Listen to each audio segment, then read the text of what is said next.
kabila ng paggulitan ng Semana Santa, muling pinatunayan ng mga operatiba ng Lambunaw Municipal Police Station ang kanilang walang humpay na dedikasyon sa paglaban sa iligal na droga matapos nilang maaresto ang isang high-valued individual sa isang matagumpay na drug buy-bust operation noong Abril 20 taong kasalukuyan.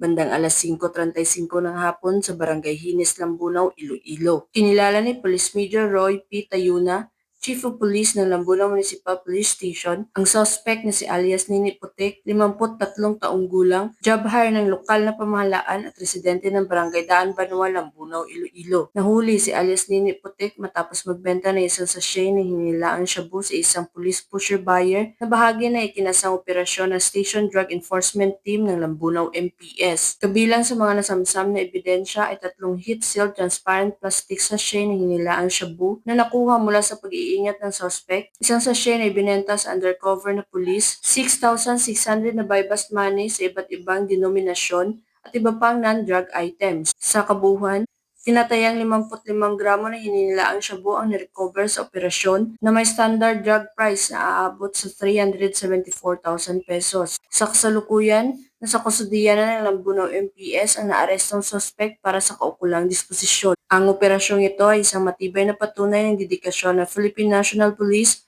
sa kanilang tungkulin na kahit sa panahon ng Semana Santa ay patuloy silang nagsiservisyo at nagbabantay para sa kapakanan ng mamamayan. Mula dito sa Police Regional Office 6, ako ang inyong Police News Network Correspondent, Patrolwoman Ledeline Bansagon, alagad ng batas, tagataguyod ng Balitang Pulis.